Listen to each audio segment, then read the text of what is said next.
Those days when you thought of Mini as a small, tiny city car are long gone. This is the latest Mini, and it's the second generation Countryman, and it's the biggest car Mini's ever made.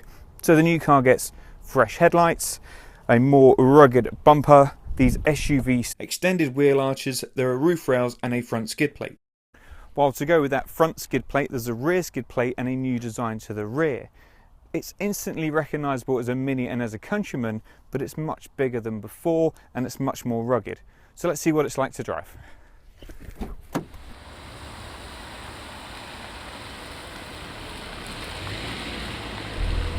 Mini aren't just saying that this has grown for the sake of it by a millimetre here or there.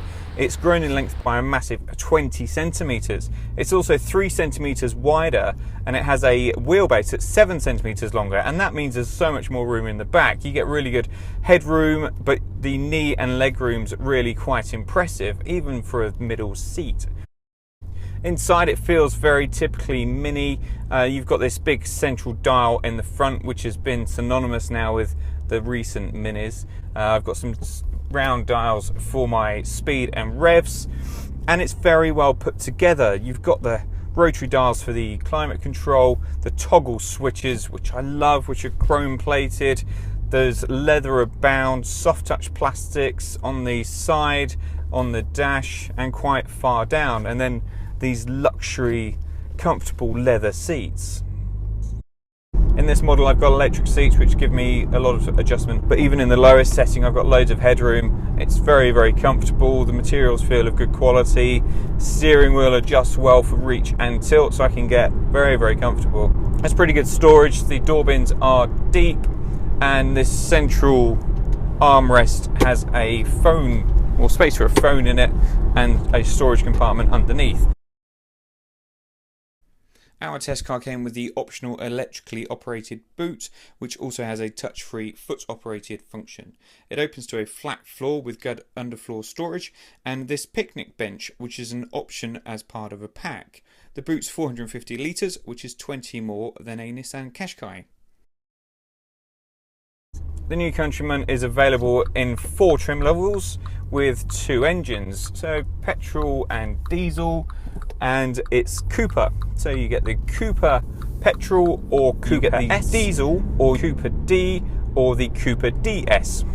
All 4 engines are available with a 6-speed manual gearbox or an 8-speed automatic, which has flappy paddles. It's also available in front-wheel drive as standard, or optional all 4, which is a 4-wheel drive system on demand, so it saves fuel when you don't need it and kicks in quicker than you'd know it's happening to give you extra traction around the car when you do need it. This is the range-topping petrol Cooper S with an automatic gearbox and all 4. The engine generates 189 brake horsepower and 207 pound-feet of torque, and that's enough to get this thing from standstill to 60 miles per hour in 7.5 seconds. But it doesn't feel that quick off the line. It doesn't feel super rapid. Where it feels quick and swift is as you come out of a speed restricted area, 30-40 mile an hour zone, and it'll really pick up nicely. But that feeling from Cooper S's, especially the smaller ones and in the past, of it feel a little bit rapid and a little bit too aggressive, isn't the case here. It feels quite mature.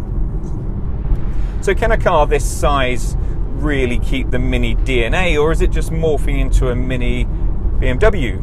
Well, it does keep the Mini DNA, and in some good ways and some bad ways. The engine note is beautiful. You've got this selection mode where you can go from sport, normal, or green. That really peps up the engine tunes. Oh, listen to that in sport mode. It's not all natural, I'm afraid. Some of it's synthetic and is coming through the speakers, but it does a good job at masking that's happening, and it sounds nice. On the motorway and on A roads, the ride's quite comfortable. When you get onto these country roads, it's a little bit more bouncy, it's a little bit more fidgety, and it feels like a grown-up Mini. It hasn't lost that essence of it's alive within your hands and you can feel everything that's going on. There's elements of that, but the heavy steering wheel can make it a little bit tiresome to drive, and that constant jiggling can be a little bit frustrating, but this is the Cooper S model, and the Cooper model doesn't have the as sporty a suspension. So it might be a better option to go with. Despite the quite upright windscreen and windscreen pillars, there's very little wind noise. There is, however, on the motorway particularly, a lot of tyre noise, and you can hear suspension noise over bigger ruts. The automatic gearbox, when left alone, you don't really know it's there. It feeds back into the background quite well. When shifting up gears, it's not instantaneous, it takes a second or so. There's plenty of grip even in the non-all-4 option, so the front wheel drive, but there is an element to understeer when it's a little bit slippy, but actually it doesn't happen very often. It's only in the worst of conditions, so you feel really sure-footed in this car. The infotainment system's a bit of fun as well. This one's got sat-nav, and there's two ways to operate it. One is a touchscreen display, and that can be enlarged with optional pack, or there's a rotary dial down here which has also got a scratch pad on it, a scribble pad, so you can type in your postcode. There's some quite fun detailing within the sat-nav, and the sat-nav system itself is decent enough and clearly displayed.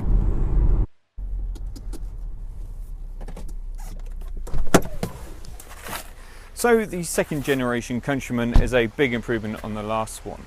It's luxurious inside, it's really roomy now, and it's got those more rugged SUV looks. Ride's a little bit firm, but if you want that mini DNA, I'm sure you won't mind.